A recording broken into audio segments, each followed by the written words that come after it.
Kalian tahu zombie? Ya, betul. Zombie yang ada di film-film. Pikiran gue juga gitu, zombie yang ada di film-film. Mayat hidup yang masih berkeliaran yang memangsa manusia-manusia yang masih hidup. Dan baru-baru ini gue baca salah satu artikel yang ada di Google. Ini artikelnya.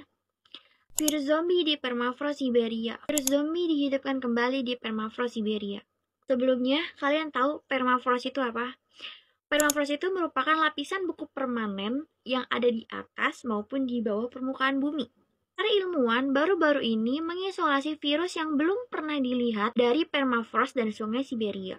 Ilmuwan mencairkan virus-virus yang menentukan bahwa beberapa di antaranya masih bisa menginfeksi amuba, meskipun berusia 48.000 tahun yang lalu. Temuan itu kemudian memunculkan sejumlah kekhawatiran, apakah virus tersebut dapat menginfeksi sesuatu. Nah, pertanyaan seberapa besar potensi ancaman yang ditimbulkannya terhadap kesehatan manusia dan lingkungan adalah pertanyaan yang mulai diselidiki oleh tim ilmuwan internasional dalam studi baru. Rincian studi baru tersebut tersedia di database pracetak BioRxiv dengan judul, gue tulis di sini karena gue takut salah baca, yang bisa kalian coba cari di Google. Seperti diketahui, ada subbeku berisi virus, bakteri, dan spora jamur yang bersembunyi di bawah tanah Arktik yang sangat dingin. Beberapa mikroba ini belum berinteraksi dengan sel sejak jauh sebelum orang Mesir kuno membangun piramida Giza. Namun, saat perubahan iklim terus memanaskan planet ini, virus-virus yang terkunci di permafrost ini mulai mencair. Wabah penyakit dari permafrost ini memang belum pernah terjadi sebelumnya. Tapi, kawanan rusa di Siberia secara berkala mengontrak antraks dari bakteri di permafrost yang meleleh. Menurut penelitian yang diterbitkan pada tahun 2021 di jurnal Frontiers in Veterinary Science, dan masalah ini juga mempengaruhi segelintir manusia di wilayah tersebut. Untuk studi baru ini, yang belum ditinjau, para peneliti mengisolasi 13 virus yang baru dideskripsikan dari 7 sampel permafrost dan 2 sampel air yang diambil dari sungai Siberia. 3 dari virus itu bernama Megavirus mammoth, Pitovirus mammoth, Pandora virus mammoth. Itu adalah virus yang sama ditemukan di dalam wol mammoth yang membatu berusia 27.000 tahun yang lalu. Yang lain ditemukan di usus beku serigala Siberia kuno.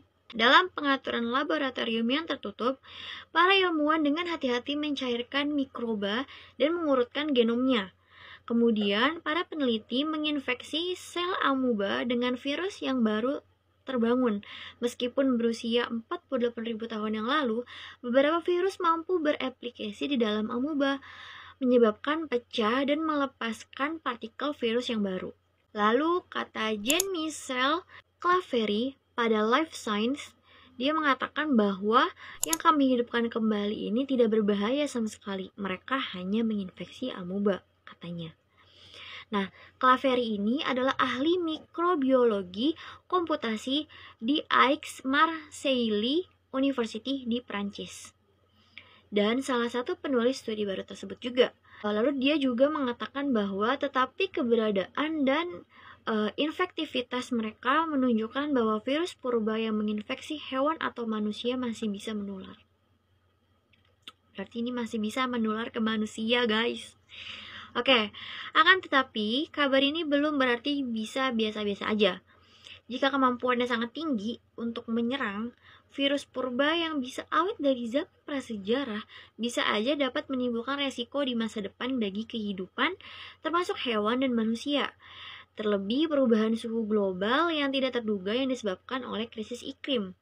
Melansir dari Newsweek, Claverie menerangkan bahwa virus semacam itu tidak akan pernah menginfeksi sel manusia karena evolusi hampir 1 miliar tahun memisahkan sel manusia dari amuba. Lalu, berapa lama virus ini dapat menular setelah kondisi luar ruangan seperti sinar UV, panas matahari, ataupun oksigen, dan seberapa besar kemungkinan mereka akan bertemu dan menginfeksi inang yang sesuai dalam interval tersebut masih belum dapat diperkirakan, kata mereka.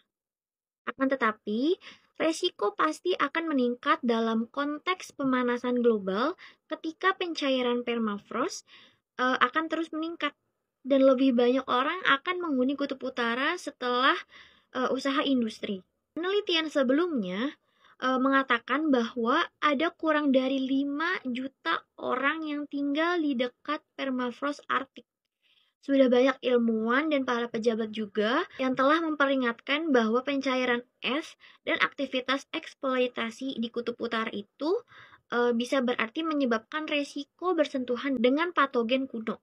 Resiko kesehatan masyarakat datang dari percepatan pelepasan virus yang sebelumnya membeku dikombinasikan dengan peningkatan paparan manusia karena pemanasan global juga membuat wilayah Arktik lebih mudah diakses untuk pengembangan industri, kata Claveri. Setelah itu, ancaman penularan virus ke manusia bisa datang dari mana saja selama krisis iklim mengancam bumi. Salah satunya adalah jenis zoonosis yang masih banyak belum diketahui. Resikonya akan semakin tinggi ketika krisis iklim membuat perubahan perilaku hewan sebagai inang utama virus berpindah menjadi lebih dekat dengan manusia. Nah, tetapi jika salah satu dari strain ini benar-benar terbangun dan menginfeksi manusia, vaksin modern kemungkinan akan memberikan perlindungan. Semoga.